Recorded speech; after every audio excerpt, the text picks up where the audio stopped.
Welcome to the SRA Plant-Rich Diet Task Force's program with the eminent climate scientist Gerard Bisshop.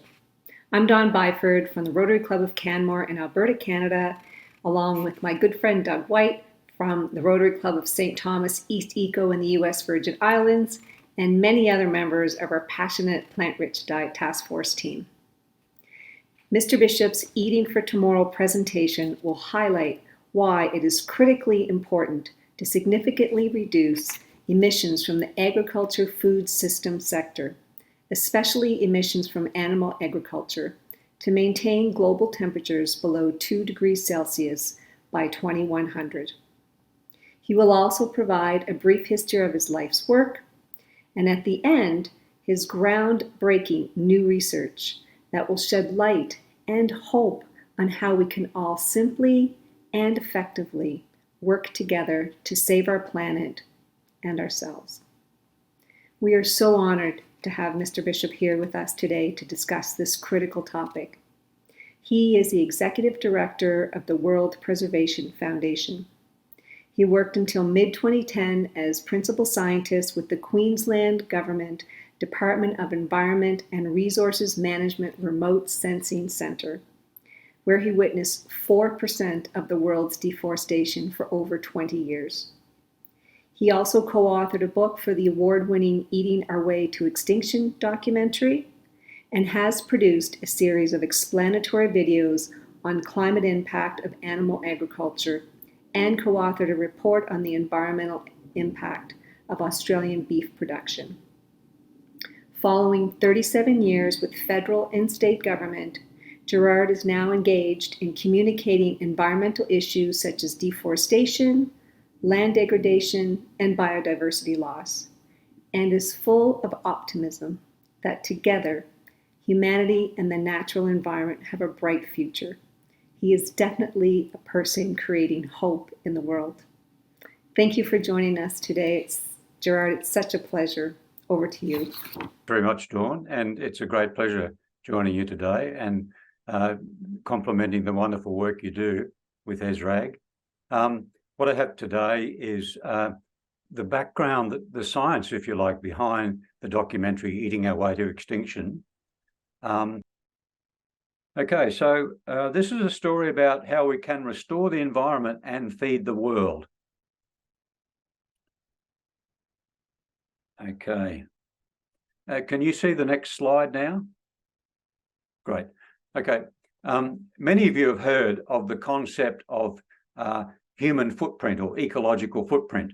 And the WWF puts out a report each year that looks at how we are going. And at the moment, we are consuming 1.7 times as much as the Earth can sustainably produce.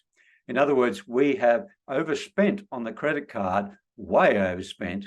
And if we all lived like North Americans or Australians do with our consumption, we would need 5 planet Earths to support that consumption globally. So what does that mean? What does that really mean? And this chart says it all. The Stockholm Resilience Centre have been working for decades now with teams of scientists on what are the systems that support life on Earth? How are we going against those systems? Are there limits? Have we overstepped them? And these are called the planetary boundaries. So they've defined 9 separate areas of, if you like, life support systems and how we have overstepped or not. Some of them are still unknown, as you see on the right-hand side with the question marks. And the zones that are in the yellow and the red, we have overstepped the mark. What's still in the green is still sustainable. So by definition, if we overstep any one of these planetary boundaries, we endanger all life on Earth. So we've overstepped a lot of them. But there are solutions, and I'll get to those soon. But what I want to point out in this diagram is that the black dots represent the space, if you like, of that planetary boundary that's taken up by agriculture. So the black dots are the major part of many of these planetary boundaries that have been overstepped. They call it biosphere integrity here. That means the sixth mass extinction, the loss of wildlife on planet Earth. Land system change, that refers to deforestation. Freshwater use, we know what that is. And biogeochemical flows, that means that's basically nutrient flows, and it's nitrogen and phosphorus, and we've way overstepped those. So that's what ends up in ocean dead zones. So I'll come back to some of those, but you can see there that agriculture has the greatest part of our footprint on planet Earth. It's not iPhones, it's not plastic waste, it's agriculture. So that very firmly places agriculture front and center. And what I'm about to show you is how animal agriculture has the greatest part of that footprint by a long shot. So it's well studied and well known that global food production is the single largest driver of environmental degradation and transgression of planetary boundaries. You don't hear about this much. You hear about many things that cause the breakdown of the systems that support life, but you don't hear that our food is the major contributor. Just to run quickly through the distribution of mammals on Earth. Many people say, well, we used to have millions of bison roam the plains in North America, for example. But what I'm about to show you is the current distribution of mammals. Mammals are the ones that warm-blooded, they have children. So this is a diagram. Humans make up a third of the biomass of life on Earth. Our farmed animals make up 60%. So when people say, we've got too many mouths to feed on the planet, we've got the population is a problem, it's not the population of humans, it's the population of farmed animals. And because the farmed animals are all youngsters, babies, teenagers, they're bred to grow as fast as they possibly can. Their lives are cut short to the minimum when they're slaughter weight. They're ravenously hungry. They're bred to be ravenously hungry. Pigs, for example, put on 1.7 kilograms a day. And that's why they produce 5 times more effluent than we do. But what my point is that even though farmed animals are twice our biomass on Earth, they produce 5 times more waste as we do, and they consume 5 times more biomass, like crops or whatever their food is that we grow for them. So this is a little bit biased. Their impact is way and above ours. Pets, by the way, 1%. And wildlife, we've squeezed it into a corner so much that only 4% of the biomass is still wild. This is like from mice up to whales and elephants. All of them put together make up 4% of the biomass of life, mammals on the planet. So when you look at that, you realize that we've had this attitude, and it's not so long ago, my generation and the one before, the attitude was, we must develop the world. We must develop the world. We must tear down the trees. We must make way for agriculture. We're feeding the world. We're feeding our family. We're feeding our community, and we're bringing prosperity to the world. This was the attitude. And now what we've done is we've got to a point where we have taken so much of the so-called natural resources that it's coming back to bite us in many ways. Climate is only one. Biodiversity loss is perhaps the next greatest threat to life on Earth. And it's now well known that cattle farming is the greatest driver of biodiversity loss. and 80% of agricultural land is devoted to livestock and feed for animals. You see in this picture on the right-hand side, this is Brazil. And they made way for soy crops in this case. And what the point I want to make is that when we take away habitat from wildlife, they don't just get up and move next door, they die. Habitat is everything for wildlife. You know, that you hear wildlife is territorial. Well, it's for a reason. That is their patch. That is the food system that supports their life. And by moving into someone else's food system, they're not welcome because that's their life support. So when you take away habitat, you take away life. And that's the reason why we have destroyed biodiversity on planet Earth. That's the reason why we've squeezed wildlife into this corner. And when you squeeze wildlife, take away their habitat, they get really stressed. And the stress levels make their viral load shoot through the roof. So these viruses are so easy then to transfer to humans, and that's what they're doing. So deforestation, we know well that the leader in deforestation is Brazil, and it and the other countries around, 84% of that deforestation is for pasture and livestock feed.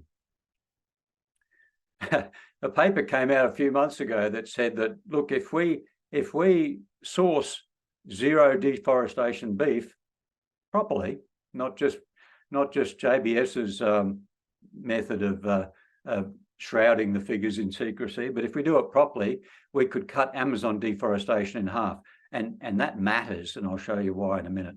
Nutrient pollution, we spoke about that before. It's called the main pollution, environmental pollution globally. It's the biggest problem of pollution, air and water pollution in the world. And what it ends up is dead streams. You see the algal blooms, the green flushes, they're everywhere. It's because the nitrogen, because of the phosphorus, because of the nutrients that we're pouring into the natural systems. And wherever we have factory farming, for example, where we're feeding chickens, all that grain is imported. So from another country or from somewhere else. The chickens eat that, and their waste is concentrated. So whenever we have a flood, and that waste gets into groundwater, etc., that's where it starts, and it ends up as ocean dead zones, permanent ocean dead zones. But the open oceans now are starting to lose their oxygen as well. This is recent studies, so that's extending globally now, and this is a cause for major concern because hypoxic oceans have been linked with past mass extinctions. Water, as you know, actually the Colorado River is a good example of this. There was an outcry about how almond nut production was gulping up so much water, or people washing their cars. But there's been several studies done on it now that shows that 50% or just over 50% of the Colorado River withdrawals have been for either pastures for dairy or for crops to feed animals. For example, there's an export industry in growing alfalfa, and they were growing 3 crops per year. They were pouring on so much water they could do that. Alfalfa is a grass, grows quickly. You can harvest it 3 times a year. So this is incredible, efficient production, but wow, heavy on water. So, you know, half the water of the Colorado River is going in animal feed for the animal agriculture. That's not discussed, you know, that we talk about almonds, which is rather strange, but we all know that animal foods are very heavy on water use. You can see there a potato takes 25 litres, a burger takes 2,500 litres.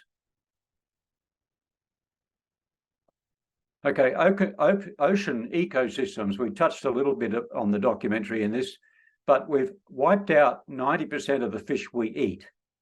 And bottom trawling has ploughed the continental shelves. It's destroyed ecosystems globally in those unprotected areas. Even the protected areas are getting bashed again.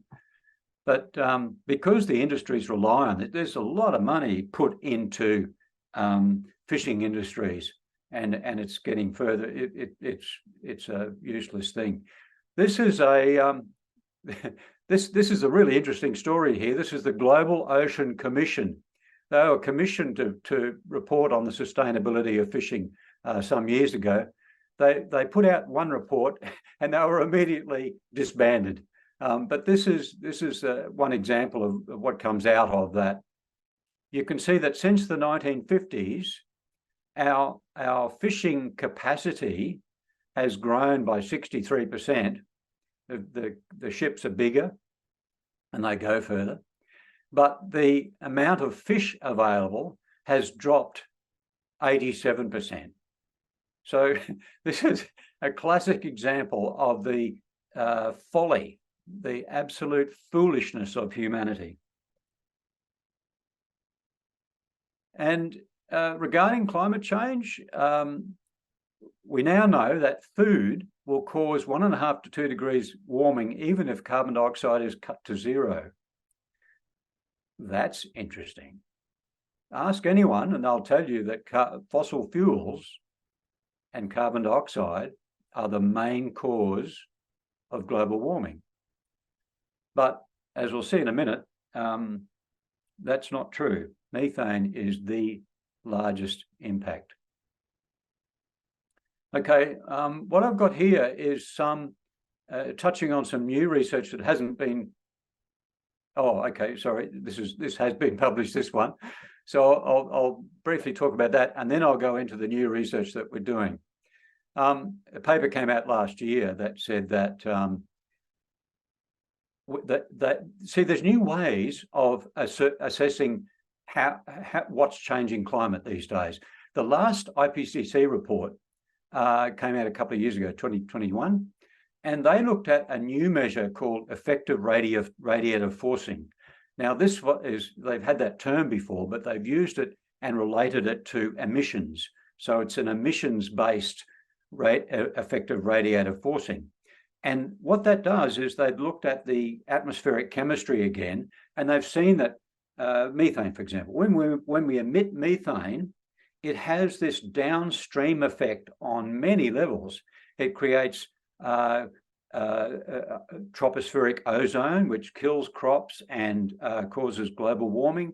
It creates water vapor, which forms clouds at the wrong level. It creates other downstream gases and effects as well. So if you wrap all of these other knock-on effects, you find that, and if you look at fossil fuels with its cooling, see, when we burn fossil fuels, we don't only release carbon dioxide, we also release sulfur dioxide. And the sulfur dioxide is so strongly cooling that it's balanced out the carbon dioxide. So up to now, this study said fossil fuels have caused 20% of global warming, and most of that comes from methane. If you were a government responsible for looking after climate change, you'd think this would turn a few heads, and it will. I'm sure that this will in time. They also found that methane has caused half of global warming, just over 0.5 degrees centigrade. So the people who are trying to downplay the role of methane in global warming, this is a real wake-up call. By the way, that 20% of global warming from fossil fuels, that will increase into the future unless we control carbon dioxide, but we do have a control for that, and I'll talk about that soon. And since 1750, vegetation and the oceans have removed more than fossil fuel has released. So the biosphere is incredibly powerful. We haven't recognized the power of the biosphere solution. And this is being studied again and again now, and we're getting, this also has been enabled by recent science. You see, at the moment, previous to this, the biosphere, the vegetation and the soils and how that related to atmosphere, that was pretty much unknown. It was a black box.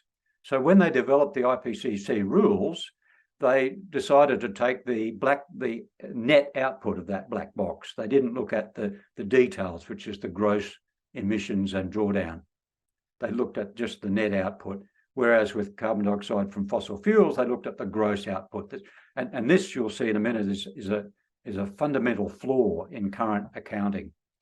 But now we know that the biosphere has a huge potential to draw down and it's been working that way for a long time. See, we've been doing deforestation for 10,000 years. And up until 1750, the atmospheric carbon dioxide level hadn't changed. So we've been doing all this deforestation. Why hadn't that changed? It's because the rest of the vegetation was working overtime to balance out the human impact. So the biosphere is a self-correcting system. It was only after 1750 that the biosphere just couldn't cope with all this extra CO2 from deforestation and from fossil fuels.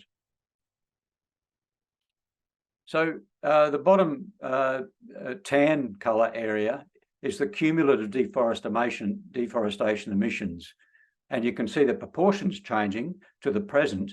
But in the past, by far, the greatest emissions came from deforestation. And here's a slide from a work I was doing recently on regenerative grazing. Boy, isn't that a marketing coup? But this shows on the left-hand side, this is the potential, that blue bar that you can barely see, that's the sequestration or drawdown potential for grazing soils. The next bar is the drawdown potential for crop soils. Crop soils are much more degraded than grazing soils because the grazing soils, grasses, stay there from year to year to year. Crop soils, we rip out the plants every year. So that's the potential on the crop soils. They've been degraded. But the potential for forests on grazing land is enormous in comparison. And that's transformative, that level. That's decades of emissions, more than what's in the atmosphere right now. So that's the potential. And just for fun, I measured the potential of forests on built-up lands, which is that bar to the right-hand side. So even though we might think that cities spread everywhere, they only actually cover 1% of the land. So the potential we have for example, forests on grazing lands, grazing lands cover 37% of the land. It's our biggest land use by a long shot. So that's that. And we've known for a long time that rewilding grazing lands is the lowest cost, largest scale natural solution to climate change. And a lot of organisations are working on this now. The reforestation is always number one at the top of the list of Project Drawdown, for example. Project Drawdown, number one is reforestation. It has so much potential. But the trouble is that scientists around the world, when they're investigating these things, they don't believe that we could change that much land use. You see, George Monbiot, he's recently written a book called Regenesis. And Regenesis is a fascinating book. I can strongly recommend it. In that book, he says that if aliens were to visit the UK, they would think that the dominant life form was sheep. And the reason for that is because they take over most of the land. So what would you think is our most precious resource? I mean, other than our families, they're very precious to us. What else is precious to us? Water, yeah. Natural resource, yeah. What about land?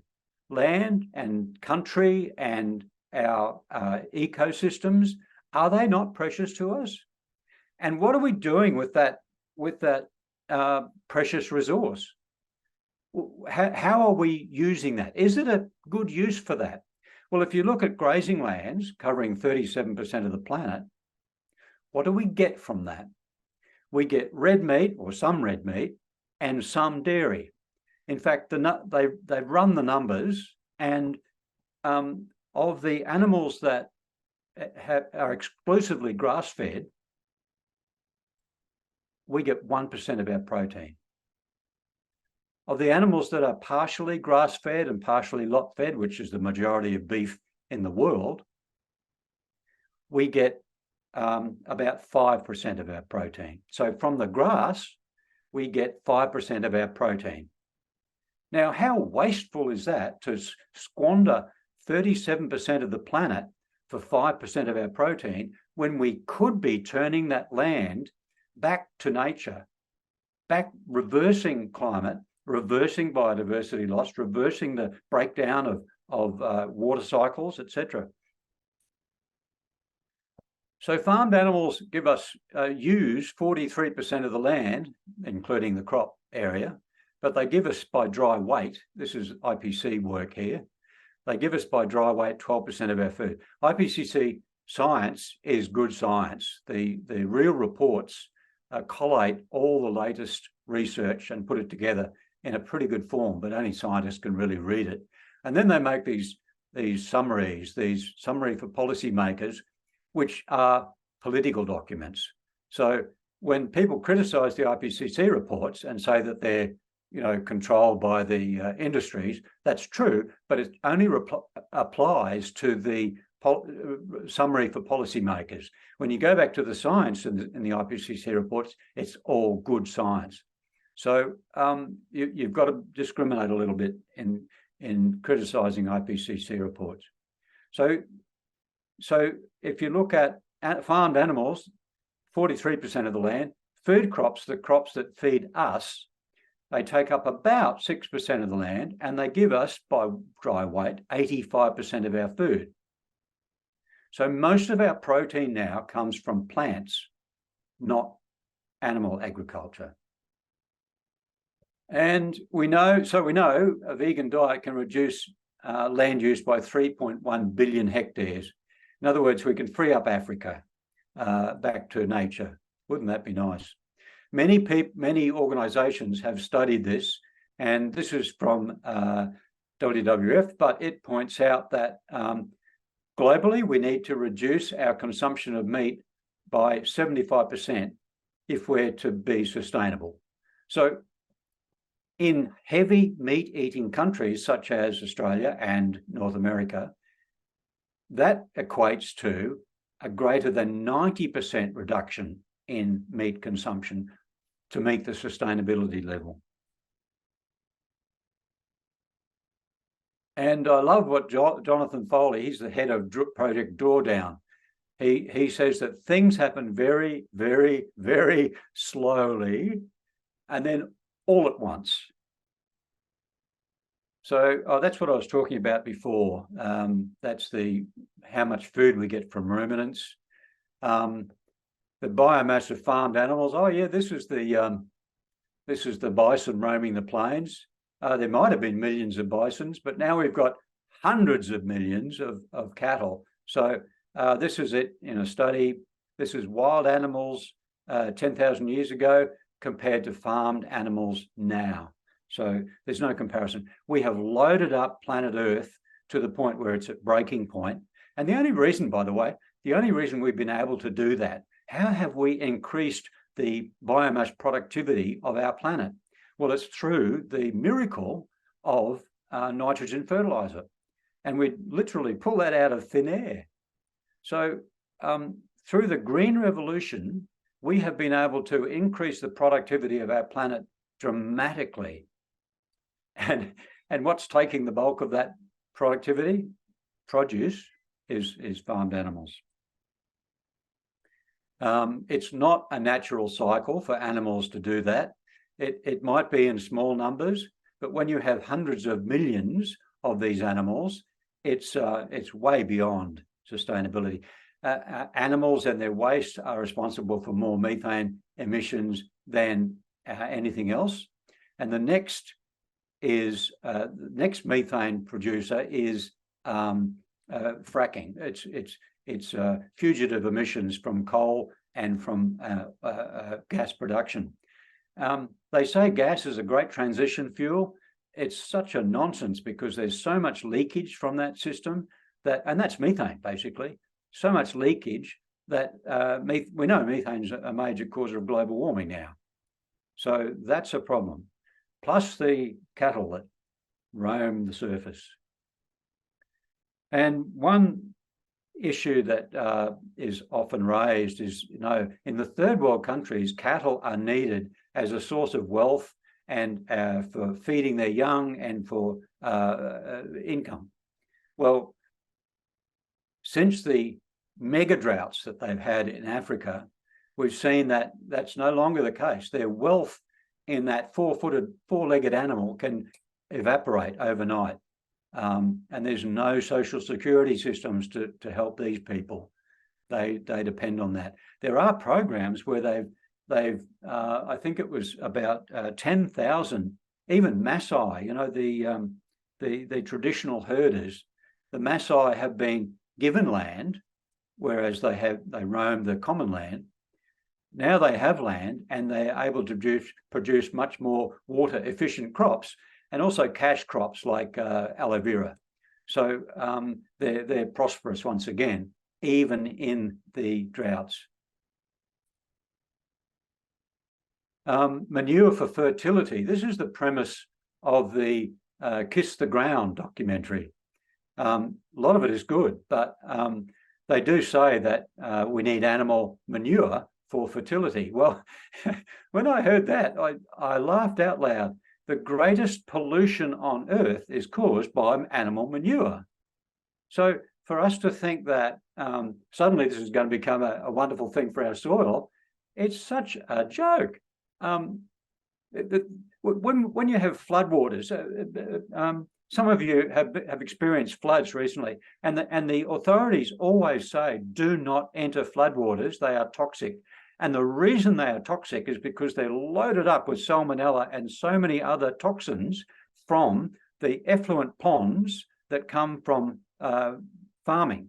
You see, as I said before, the effluent from farmed animals is many, many times our effluent. And there'd be a public outcry if our effluent were not treated properly. Public outcry. But there is absolute silence around 5 times as much effluent that is not treated at all. It's just in ponds, and that leaks, of course. When it overflows with rain, of course, it's a disaster. So this is the problem. That animal manure is not a solution at all. This is a bit of my history. I worked on the Beyond Zero Emissions land use plan that became too hot for them, so they called it a discussion paper. This is because I found that Australian animal agriculture causes half our emissions. They didn't like that, so they buried the report. But this is what we're working on now. This is what I wanted to get to. What I've been harping on about is forest all along. It's all about forests. The climate on Earth, the biodiversity loss, it's all controlled by the forests.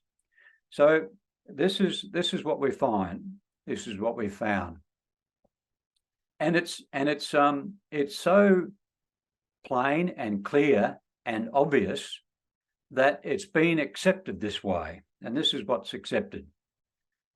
There are 2 main sources of carbon dioxide: fossil fuels. We can count fossil fuels really well. We know how many litres of oil are taken out of the ground. We know if we burn that, how much carbon dioxide it'll produce. And the other source of carbon dioxide on the right is deforestation, which we've been doing forever. And that was hard. We didn't know exactly how much that released. But what we did know is the net release of that, the amount of after we subtract the carbon dioxide soaked up by regrowth on other land, we have this net amount, and that's what we count as the deforestation emission. Now, this is an IPCC report convention. It's, if you like, 30 years ago they developed these, but it's a convention that, they made the rules to so that every country had the same set of rules and they could define their own country emissions, so they could then measure how are we doing. This is all very good, but this accounting, where we have net accounting for deforestation and gross accounting for fossil fuels, this has been accepted, broad daylight, everyone sees it. This is just the way we do it. But the problem with that is it's introduced some huge discrepancies, because this is what happens to carbon dioxide gas when it's released. In fossil fuels, some of the carbon dioxide ends up in the atmosphere. Most of the carbon dioxide that same year is absorbed by vegetation growing. Now, what we've done is, because we've got CO2 fertilization, it means that trees grow bigger. So the carbon, lots more carbon dioxide is being soaked up by the trees. Okay, on the right-hand side, same story. When we deforest, some of the carbon dioxide is released into the air, but most of it is drawn down by existing vegetation. So both ways, most of the CO2 is absorbed by growing trees. But this is how we count for that. On the left-hand side, fossil fuels, all of the CO2 is counted.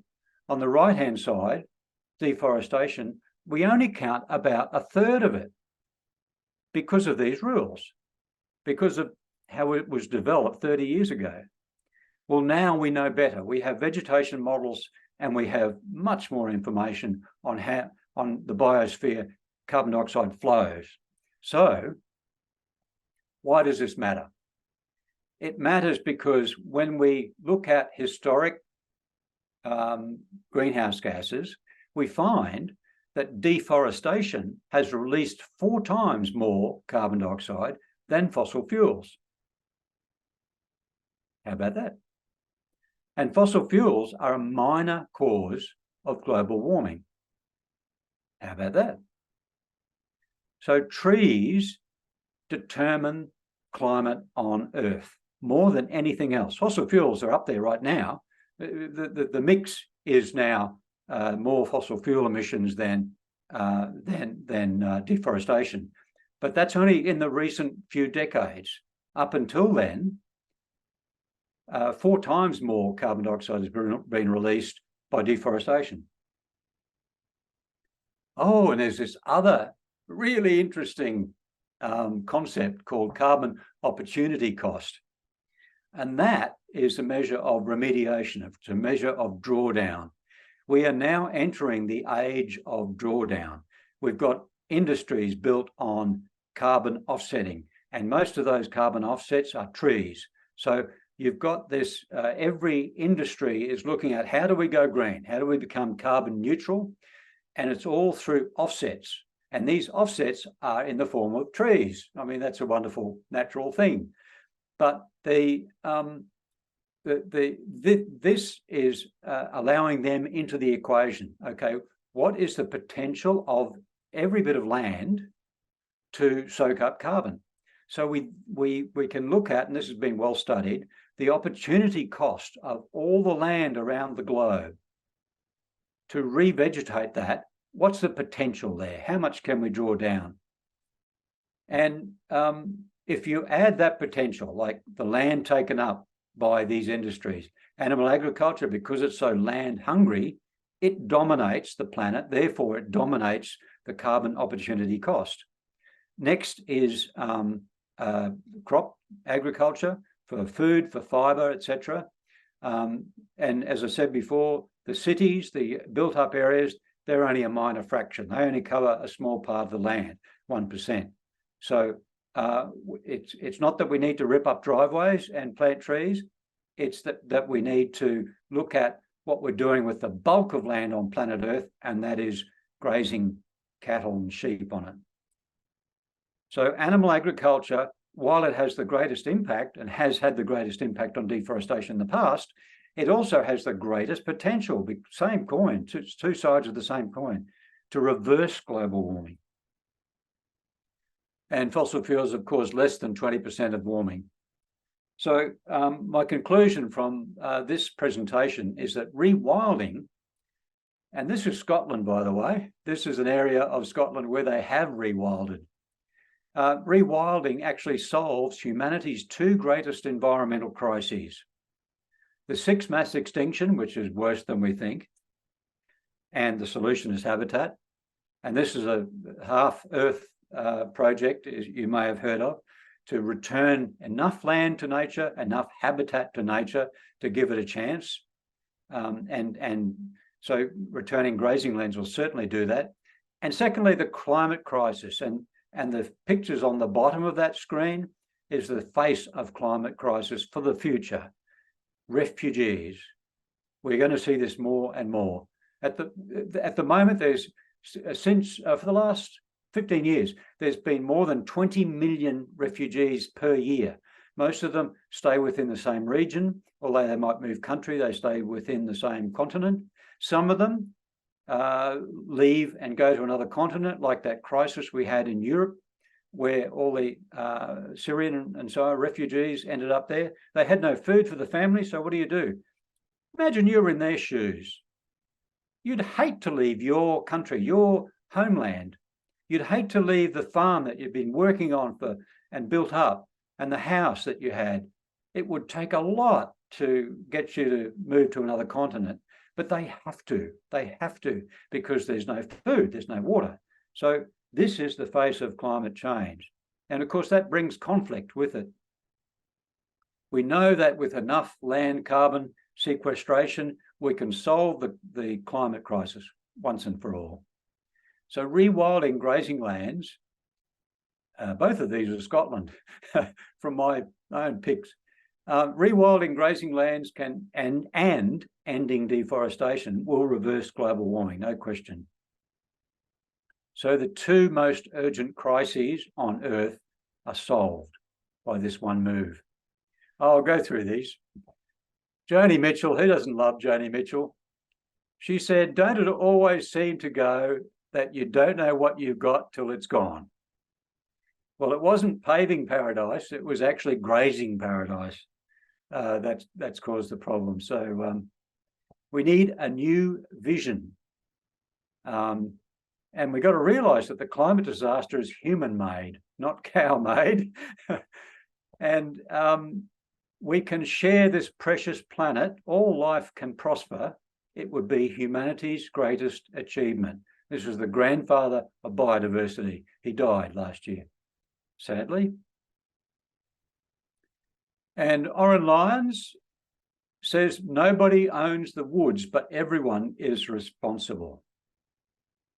So every square foot, every acre of land, every tree, every shrub, every grass is precious and crucial for our survival. It's a big mindset change, but we'll get there. And as Salish Rao says, are we collectively desperate enough to contemplate lifestyle changes? And, oh, I've got to show you this. My daughter-in-law had it made for my last birthday.